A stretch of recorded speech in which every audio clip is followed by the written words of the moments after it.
So I think that's probably it, and I'll get started. So I've already introduced myself, I think, briefly at the beginning. I'm Rachel Andrew, and I head up OD Learning Apprenticeships and pretty much anything learning at Dudley Group. And when Joy asked me to run a breakout session, I was trying to think about, well, what makes me the expert? And I guess the first explanation is that I'm not.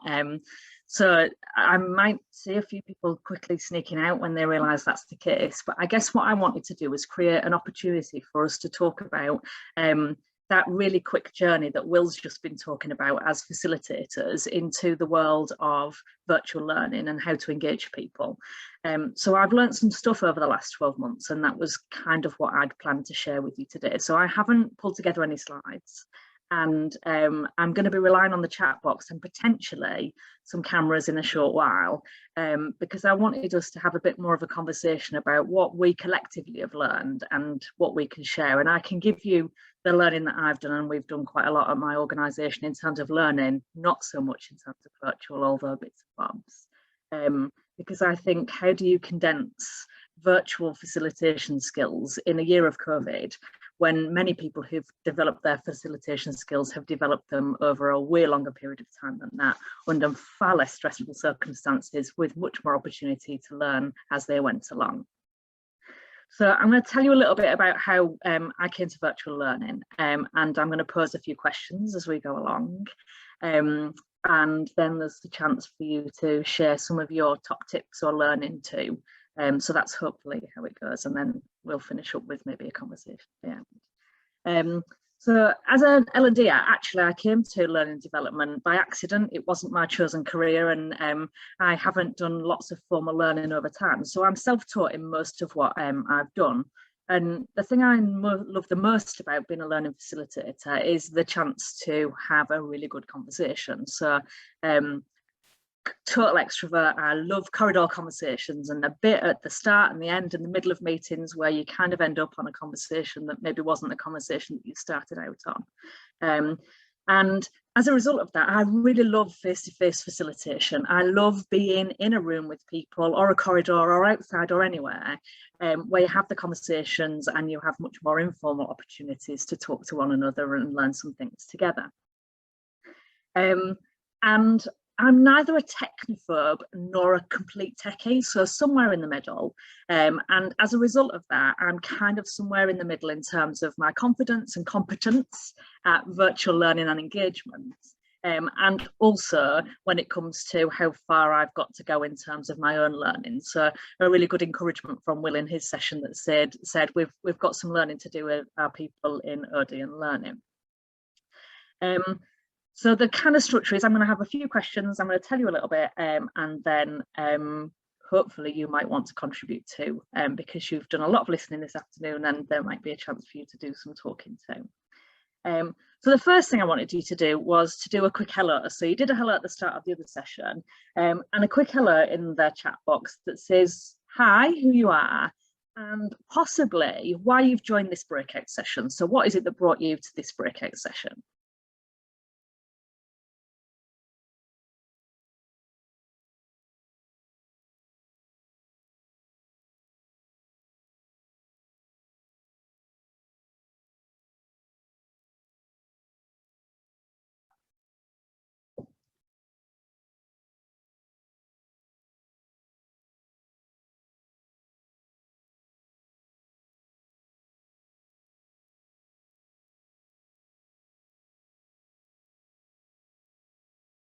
Thanks, Will, for getting people started. There's always that awkward pause at the start when you ask people to get typing.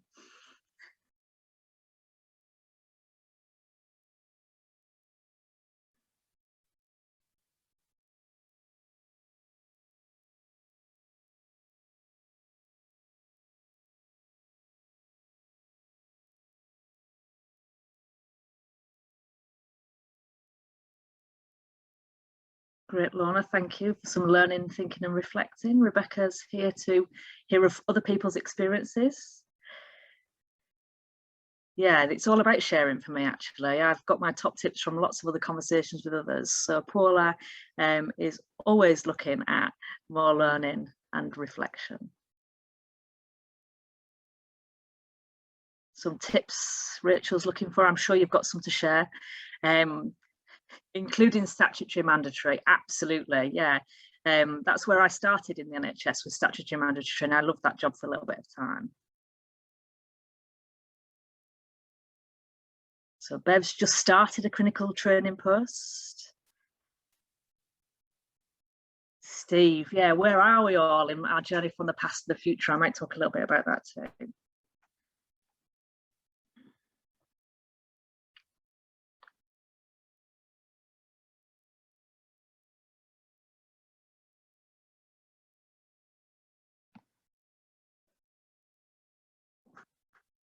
Wow, Fang, then you can probably do this session instead, because you've been doing a whole module on learner engagement.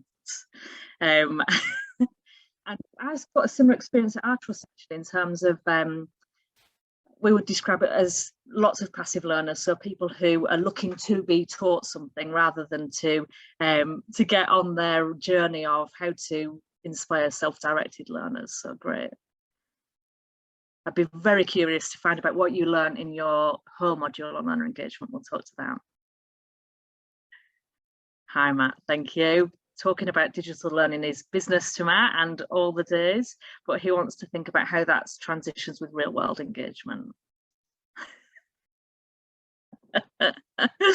Great, so great start actually. So I'm glad that all of you are coming for some of that reflection and that learning, because actually that's how I've done most of mine over the last 12 months. So before the pandemic hit, I was transitioning really between a strategic and operational job. So face-to-face delivery was my business. I was in some sort of room, whether it was with a big group of learners or one-to-ones or small groups, most of my weeks. And I'd been an online learner myself a little bit of the time, so I'd done some workshops, but it was not business as usual by any stretch of the imagination. And my own preference was face-to-face. So if I could do it in the classroom, I would definitely do it in a classroom, or more recently on a walk or outdoors somewhere. And added to that, in my own organisation, not only had we got quite a lot of dependence on programmes and people like learning by being taught something, their connection to technology was poor. So our IT systems and structures, this will not be a unique position for us in our organisation, was not great. So even Wi-Fi access on site and people using devices on site was a bit tricky. But people aren't tuned into using devices in our trust. So for everybody else, they're starting to become much more digitized, and we've only just started our journey. So people would more likely switch off when they came in rather than switch on. So quite a lot of resistance to virtual, online, any kind of non-traditional learning. And so when the pandemic hit, we obviously stopped most of our training fairly quickly, and were stuck because we didn't really want to stop everything. We did initially, and then started to review what was happening. And I guess I was a bit of a reluctant convert, because not really confident. I didn't really know what was out there. I wanted to have a think about what sort of options might we use, and then embrace them. And I didn't really think about that kind of switch, we'll do it in the classroom. We've normally got the materials written. We could just, flick it and we'll deliver it remotely instead and do it via Teams or Zoom or whatever platform. And I think I quickly learned that was not really the way to do it. And probably like you've probably done quite a lot of online learning both this year and previously, and you've learned yourself what you like and what you don't like, what really engages you and what switches you off. And particularly things like I became a bit guilty about switching off. So I joined a session once and I kind of quit really early on, but felt how visible that was, and how still you have to be as an online learner. So I'm quite active and normally I'm moving around a lot, and virtual learning is quite still. And so as a learner myself, I was finding it quite tricky to understand how was I going to get the most with my very short attention span. Not being able to move and being sitting on a chair quite a lot of the time, and particularly when you're connected by cables and earphones and microphones. And I know the recommendation is actually for every 60 to 90 minutes of online learning, you should have a 10-minute break. And I think that is not enough for me. So I started to realise kind of some of the things that as an online learner that might be interesting to me. And then I had to think about, well, what about all the people that I'm working with? So we tentatively looked at how we did our induction online. And I saw one of the comments in the earlier session that somebody switched theirs to online, and that's absolutely the way they're going to continue. Well, our first online induction was a toe dip into the portal of online learning. And we invited loads of people, and we decided, so we were using Teams at that point in time with limited functionality, and we were going to run it as a live session with a few different speakers from a room in our learning centre. So we sent the invites out and dialed in on the day. We did a bit of prep and we'd done a bit of run through, and I think 3 people actually turned up to the session online. Another 5 people actually turned up to the session in the room, and a whole heap of other people emailed, phoned, in person arrived to ask the details of how to access the session and where to get it, and to describe the problems that they were experiencing. And so not only did we only have about 3 people in the room virtually, the tech also didn't work. So when my colleague clicked share screen, about 45 million copies of her PowerPoint presentation were then displayed in the browser. And every time she did it, it happened again and again. So for us, it was a mitigated disaster. Everybody was stressed. And I think for our induction people, it also wasn't the greatest start for us. And so the thing was that session in itself for everybody who attended was an unmitigated disaster, but for us was the most successful thing we could have done in terms of virtual learning at the very beginning, because we learned really fast what not to do first. So my first question for everybody else beyond the introductions is, anything else that you learn really early on from having a terrible experience or a great experience in terms of what not to do? What did you learn first in terms of, yeah, Catherine said horrible memories. She brought those weeks out because I think we've all got something that happened a bit like that. Anybody else willing to share? One of the things that you learned very early on in your virtual facilitation journey.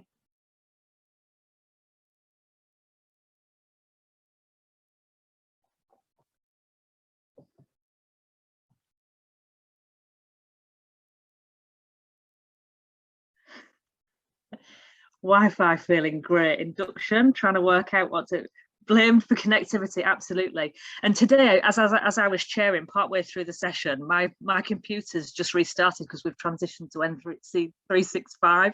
So my computer shut down and my builders turned up like 2 minutes just before this session started. So that kind of real duck-like quality becomes absolutely essential. So I'm going to just scroll back up because there's some great things in here. So learning about what to actually cover off was first of them. Take yourself off mute. Perfect. Yeah. And still 1 year on, somebody will always do it. Co-facilitators, I would say that is the most important thing. And I thought, oh no, you can manage without a tech. No, you can't. You need a tech. Somebody to troubleshoot, but actually, if you drop out and disappear, then everybody's otherwise left on their own. Some trust issues with Wi-Fi. Never trust the Wi-Fi. My son's also arrived home from school, and I've banned him from his Xbox so that he can't take all of the stream from me today. Okay, what else? Oh, absolutely, Frank, great. Yeah, people who just lift and shift their material into an online forum, you can just deliver it virtually. It's the same, absolutely. You just have to broadcast in the same way. Catherine, delivering training with kids around, Spider-Man stickers. Yeah, the art of no distraction, or seeing things that are beyond the screen, whether it's children or pets or postmen. Someone to look after your chat, absolutely.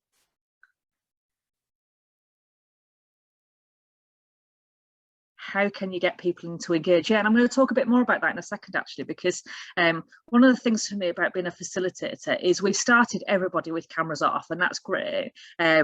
I actually would love cameras on if anybody wants to join me with their cameras. And I'm going to talk a little bit more about cameras shortly. But actually hey, thank you. But actually how to plug in when you're perfect, thank you. It's lovely to see people arriving. It's so much trickier as a facilitator, isn't it, when you're talking into a space and there is nothing coming back. So the chat is amazing at giving you some of those cues, but actually there is nothing better than seeing people who, you know, can do in their own subtle way. You might have the wavers, which are great, or smilers or nodders, the thumbs up. And I think there's something about you have to be a bit more extravagant with your gestures online as a participant as much as a facilitator, because it takes something away. And that brings with it some vulnerability, because you might look a bit, you know, a bit weird or nuts if you're really over the top with those gestures. But actually, because as a facilitator, you're quite alone.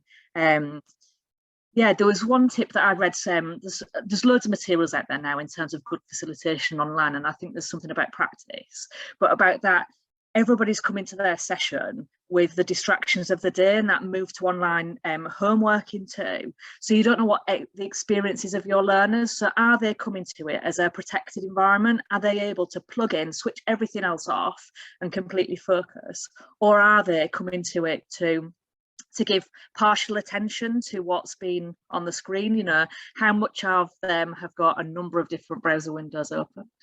How many of them have also got a phone or people hanging around in the background? And whether that's a kid with Spider-Man stickers, which is great, or a dog or a cat, the dog, the builder doing some brickwork outside my house, a colleague who says, oh, you're on a call, can I just stand in front of the screen and chat to you? So I guess it's recognizing that you almost have to set those rules of engagements with your learners in the same way as you would, but actually the discipline required when you are learning online in an environment that you don't control is different to the classroom, because as a facilitator, that's your domain. You know, you shut the door and pretty much you have got that kind of control over that environment. I'm about halfway down the chat, so I knew you'd all be great. Be really simple, yeah, go with the flow, and I guess build your confidence as you go along. So as I said, I'm still a learner. I haven't nailed this at all. And the hardest thing for me is the vacuum space. So I like talking, you've heard me say that. So silence is not my friend at all. And when you're facilitating virtually, there's a lot of silence or pauses, and not always controlled pauses. So even that you've got somebody who wants to speak, the time it takes for them to get off mute for the facilitator feels like a really long time. It's not really. The same as that delay between clicking share my slides and them actually appearing in the middle of the screen. When you say, anybody got anything to put in the chat, that is the longest 90 seconds of my life. So I guess there's something about being comfortable with that as a facilitator, particularly one like me who likes to talk a lot. I do a lot of listening in my sessions too, just so that you know. And I guess the other thing is that virtual facilitation is much more intense for people. So it is, they're in it. And that means that actually there's a really good benefit in those pauses and those reflections to be part of the session. So I've had to work much harder at silence being a very good friend of mine in those sessions, partly because of the functionality of it, but also because kind of that thinking time is as important when you're doing online and virtual facilitation as it is in a classroom. So I might need some help from people in terms of this. Yeah, having a plan B, great tech support. Yeah, Zoom and Teams, and I think that's one of the challenges is picking the right platform for you. And I think I learned very early on that I loved Zoom, but I was never going to get it through our IT structure. I don't know whether anybody else has got that experience. If you've managed to get IT to agree, I think that we need some sort of shared influencing, because I know some trusts have managed to give it a go and others are like, that is never going to happen ever. Because, you know, it's unsafe. It used to be less safe than it is now. So people found it a bit more sneaky to do things a bit different way. Dogs and Amazon deliveries, absolutely. great tip from Matt, put your presentations on your desktop and don't rely too much on the Wi-Fi. Pets. And I think one of the things is it feels much more formal online. And this was one of the things that Will referred to in terms of people's comfort level with being online and being a virtual learner. So I think I've had sessions with all sorts of people. So I've had a medical conference with some of our medical leaders, very interesting. They did not use the chat box once. All of the comments in the chat box, it was multidisciplinary, it was nurses, AHPs, consultants, and you can guarantee the most chatty people in that chat box were the AHPs. Second, the nurses, and I think one of our medical colleagues answered in the chat box. So I learned very early on that chat boxing was not for them. They like a camera. They like some airspace and some time. They also like the chance to switch off and answer their calls and do some of their business of the day. So I guess you tailor your session knowing that that's going to get some interruptions, and focus on short bursts with lots of breaks might be better for them. And I also learned from my kids. So I had my kids at home. I actually worked in the office during lockdown and when the schools were shut, because I realised, fortunately, that my husband could be at home and he looked after them. And so I started working from home when they went back to school. And I know that's a really big luxury, so I'm very grateful for that. But I also learned about how they did online learning and what they loved and didn't like. And one of the things that was a really good lesson for my daughter, who's 16, was be really careful on your spelling in the chat box, because you can inadvertently use a swear word and call your teacher a really bad word when you misspelled the word test. And if you're really concentrating on what the teacher's saying, you get about 10 minutes down the chat and you scroll back up to see what's been written and you realise it was you that called the teacher. So she wasn't a big fan of cameras off and putting your hand up and talking, but funnily enough has gone off the chat box now and would much rather put her hand up because the error rate is much lower as a result of that. And we've told that story with everybody. It's been really funny for us. And she said originally she would overthink what she wrote in the chat box because she really lacked confidence, personal confidence, not tech confidence. She absolutely knows what she's doing, but it was a much more visible environment for her. So I guess some of the things is about how do you spend your time in an engagement session really doing that rapport building, trust building and confidence building with people, and not just about the tech. So I think people fixate on the tech and how to use different platforms and what that looks like, just the basics of getting your camera on and camera off, muting and unmuting. And I'm a year in and I've realised that the space bar is a magic button. It does it really quickly. You can switch on and switch off. So I rely on other people helping me as much as anything else. But I think I learned that the confidence thing is as much about, do I know what I'm doing on this platform, as actually I feel really exposed in this environment because I can see me 100% and I think everybody else is looking at me too. And that's okay if you like that. But if you don't like that, then you feel quite vulnerable doing that. So I didn't realise that. And I think young people are a particular lens for that. They spend a lot of time online, but actually they don't spend a lot of time in their authentic selves online. Often that is a curated image. So I think it's about how do you create a really great learning environment is probably what takes a lot of that time and energy. And the cameras thing is probably the biggest thing for me, because I'm hoping somebody might have a tip around this. How do you look at the screen and look at everybody whilst at the same time looking at the camera? So somebody was talking about the fact that they've started presenting just by looking down the camera at people, because it gives the impression that you are looking at people in a different way. But it feels really disconnecting as a facilitator, doesn't it? It feels really different. So I'm looking right down the camera now, and that feels great because I'm thinking, actually, I'm looking properly at you like I would be if we were in a face-to-face environment. But I now can't see what anybody's doing. So the whole eye contact thing, I probably learn, is much more important because you cannot get it online.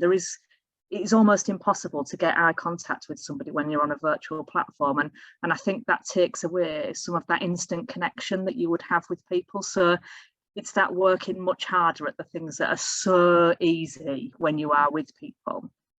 And the other thing is about how exposed you are as a face. So if you talk with your face, then you have to work. Catherine's laughing. I'm wondering, Catherine, if you're one of those people. If you talk with your face, then there's a real concentration on how you respond and react to people when they're talking. So if you invite people to talk and having to have the response, and I remember forgetting, at the beginning of a meeting, I was forgetting that I'd not taken I'd put my camera on and not, so I'd muted but left my camera on, and somebody in the meeting was talking and I didn't really have a lot of time for what they were saying. So I knew I pulled a face, and then I was thinking, how do I recover this? So I pretended then to talk to somebody above the camera for a little bit of time, so it didn't look like I was talking about the person in that meeting. Yeah, I know, really totally sneaky, but I guess it served a lesson for me, because I thought, actually, I need to make sure that if I'm in it, I'm in it. And you cannot pull faces when people are talking unless your camera's off. And there's, I guess, a lesson there about whether you put your camera on or off again. So I'm still working down. Has anybody got any great questions? What would they really love to know? Oh, great. Lorna's put some signs up to say, can you hear me? And you're on mute. Oh, brilliant, Lorna. Absolutely. Absolutely brilliant. Yeah. And I think there's definitely something about encouraging people to start being a bit more fun about what they're doing in that online platform, because it's so it feels more formal and people are less relaxed because they're thinking about what they look like and what they're doing and not making a mistake. Actually, anything you can do to encourage people to relax into it is brilliant. A colleague of mine who is not tech savvy, so she's generally pretty confident, but is not tech savvy. She texted me about 10 o'clock the other night and she said, I've done something terrible. I was thinking, well, I'm not entirely sure what she's done. So she dialed into a session while she was in her son's bedroom and putting him to bed. So she was in her pajamas, and the wallpaper behind her was Spider-Man. And she normally dials in on Teams, so she knows where the microphone is and she knows where the camera is. So she dialed in, expecting it to be on Teams, and it was on Zoom.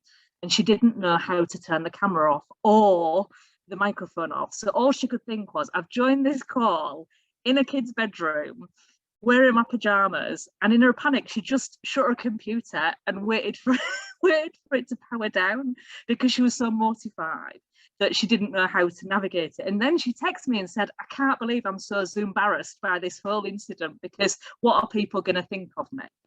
And we're all laughing because I'm sure all of us have done something, everybody's seen the outtakes on the TV, haven't they, in terms of the lady who went to the toilet and left her mic and video on, or so everybody's done something. So I think there's something about normalizing the fact that, the worst that's going to happen is that you might have to recover the situation. But actually for some people that's mortification. So how do you bring a bit of humor to it and making sure that you do that? And I think when you're live and in it and something happens and somebody's, the doorbell goes, it's really normal. But people have invited you into their lounge. So that training environment that used to be really safe, you come into a classroom, you know what to expect. Instead, it's the other way around. So I think there's something about how do you work hard to kind of normalize the fact that, interruptions, yeah, absolutely going to happen. The tech stuff is going to be a problem for some people, and kind of that constant reassurance. So I think, I don't think I've got through one single session where something hasn't happened that wasn't expected. And I think pretending it hasn't happened is probably the least safe option. I think sometimes it's about reassuring people and saying, oh yeah, that's happened all the time, or something like that happened reasonably similarly. So I think as a facilitator, you've kind of got that dual hat online. You've got one eye on what is this session about and what am I talking about? And the second is, how do you mop up any of those things that contribute to the comfort of that learner being able to focus on exactly what it is that they've come online to learn about? So I guess those are kind of some of the really key things. And I've now got 35 messages that I could have done with somebody shouting out for me. Oh, visual learning guides, instructions. I'd be really, really interested, Kelly, as to how good people are at reading their instructions and following them when they come online, if they've done it beforehand. Yes. Yeah, it's not too bad actually. It's quite helpful, I think, to have them, and we send it to them sort of a week before, so they've got a lot of time to you know, sort of really get it embedded. And so actually we've had quite a good success rate with people joining on teams and not knowing too much about, or, you know, not having too many tech phone problems. Great, thank you. So Matt said, are you using virtual classrooms for exam conditions assessment or for observed competency assessment in practice? We're not currently, no. Anybody else, are you doing that? If you are, please speak up. Anybody doing exam condition stuff? No. Interesting. Lorna's delivered a session this morning, a good 5 minutes, having a laugh about all our tech virtual embarrassment disasters. Yeah, I think it's great to share, actually. So I'm just thinking whether there's anything that I said that I was going to talk about that. So one of the things was cameras that I wanted to talk about. And then the second thing I think that I wanted to talk about a little bit more was thinking about that multi-channel thing. So I generally don't use many slides in real life anyways, but I know that content online is much more challenging in terms of, particularly if you're running a session. So I've been on a few workshops recently that have been really multi-sensory. So they've done slides, they've done talking, they've used that, they've done a poll, Slido as well, Twitter at the same time.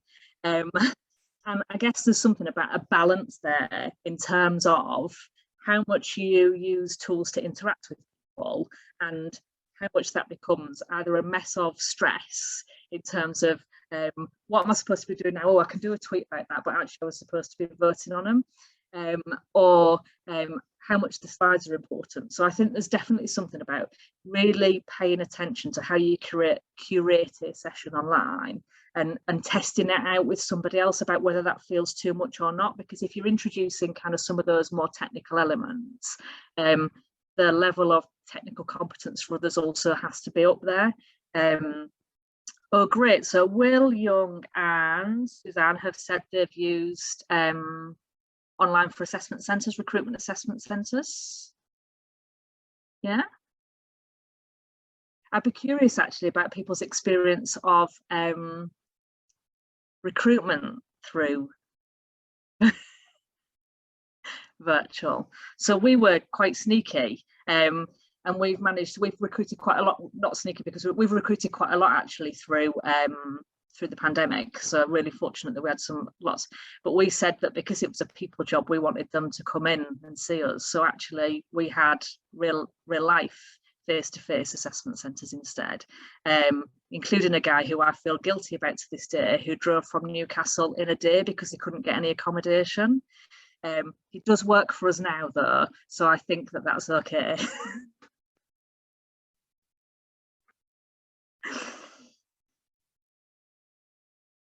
Okay, Will says it's a difficult one, but doesn't seem to have impeded performance, no. I guess for me, it's a sense of, you know, when you've got people jobs, when you've got that distance with the virtual, how much more tricky does it make it? Feel free to come off mute if you want to, Will, if you want to. No, I suppose what I was saying is we've used them for recruitment, but what you tend to find is people forget that you can still see that they're reading notes and they've got pages all around their screen, etc. And actually, what I think is any feedback that I've given to people, it's primarily been that one, we've noticed they've done it, and two, that it probably impacted on their performance negatively because they were too fixated on reading their notes and not actually listening to what was happening and listening and responding to the question. So their notes all around them were not really that helpful, I think, in the main, is what I'm experiencing.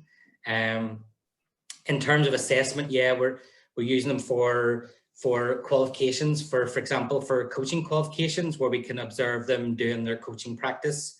Because you can do that through Zoom, or you can do it through a virtual, you know, if they are able to meet face-to-face, socially distanced, you can still observe the practice. You can record the practice as well, so you have a narrative around the coach and the questions that were asked and the responses, etc. So the recording function and the actual translation function of it is also really helpful, I think. for us, because it means we can go back over. If, you know, if you're recording the session, you can also then go back over, what have you heard? Did you miss anything? So actually it's probably better than just a pure observed session, non-videoed, because you're recording it and you can keep it as well. So yeah, and I think the fact that you can record sessions as well is such a bonus for those people who just can't make the live sessions. So I think it's made it much more accessible for lots of people. We're still struggling in terms of how to make those then available afterwards. The final question that I'd got for you, so great tips, and actually your tips were pretty much everything I wrote down and more, so that's really helpful. So one of the things that I've noticed is that now we're allowed back in the classroom, my interest and passion for being a great facilitator online is waning already. And I know it's the future and it needs to continue, but I'm thinking, well, if I've got a bit of time, I probably might not do that, because how much do I need to? And I really want to be back in the classroom too. But I also know that some of the things that Laurie talked about I'm doing much more focus on resources versus learning. You know, instead of have you got a course that does that, actually what learning can you do, and encouraging some of that growth into self-directed learning.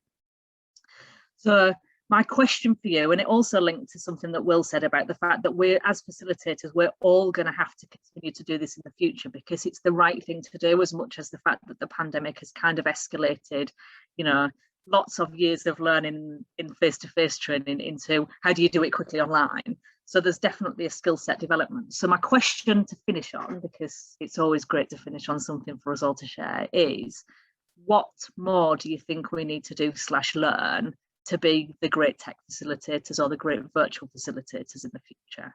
And I'm hoping Will's got some tips already, because he said we need to do it in his presentation. Yeah. So if you can bang them in the chat, that'd be really helpful. And then we're back in the main room to just finish off. Yeah.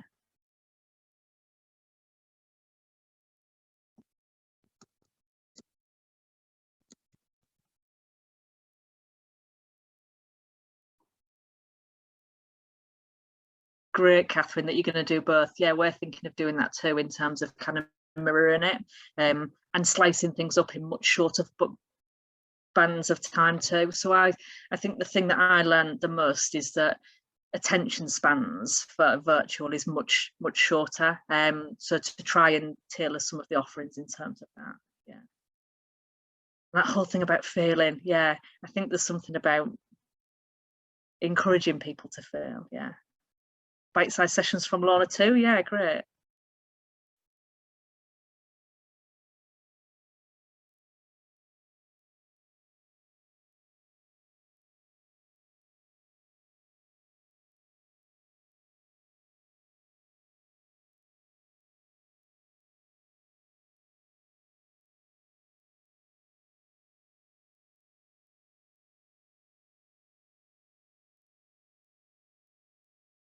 Yeah, and actually the final thing that I was going to say is, as a facilitator, even if you've got a tech with you, perfect. It's quite a lonely space, and so you don't get the same feedback that you would in a session. You're relying very much on your audience being great at feeding back or at the end of the session, and so you don't necessarily have the same reflections that you would if you've delivered like a really great session in a classroom. So I think there's something about how do you tailor your reflections and your check-ins and all of those things to make sure that when you leave the session you feel like it was really good, because you haven't had the same amount of feedback. And the comments, people are often very kind in the comments, so if you get that, that's great. But I think there's definitely something as a facilitator about how do you pause and reflect about what was great about that session, because the things that you would judge quality by in a real life facilitation might be slightly different. So I think there's almost having like a different checklist too. Yeah, different learners and different skills too. Yeah, and I think actually being really inclusive online is a real challenge, but actually probably much more opportunity to do it because people are much better at it, but we probably need some help with that. Thank you so much for all of your time and energy contributing. It's been great for me, and I hope that you've had some good tips from your colleagues here. I'll see you back in the main session shortly.